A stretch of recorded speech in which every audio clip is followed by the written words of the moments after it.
Okay, folks, so here we are. This is video 2. So we got the Calliandras in. We did a video on the best plants to use around a pool.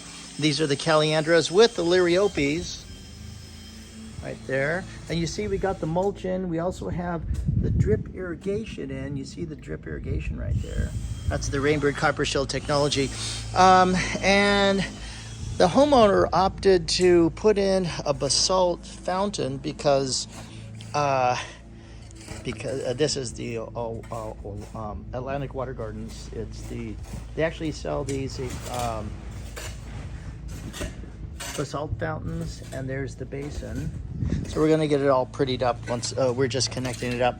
But now we are ready. If you have kids or dogs, you need some lawn. So we're gonna do the marathon sod, but we're going to do the most efficient kind, the one with drip irrigation. And so drip irrigation expert Louis Gamino, you want to tell us, Lou, what you have going on here? Yeah, so in some situations we'll utilize our trencher, which will put a trench about 3-4 inches down, low soil grade.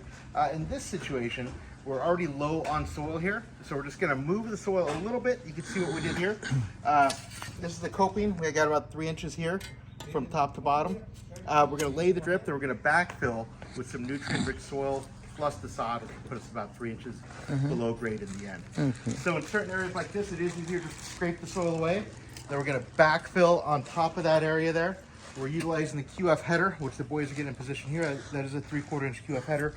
We'll be running about maybe 900,000 feet of drip tubing, so that'll put us about 10 gallons per minute. Explain to us a little bit about this Rainbird QF header. What is QF header? So what the QF header does, it has entry points every 12 inches. So off of these guys, we're gonna run our drip irrigation. So it is gonna shoot water, send water that way.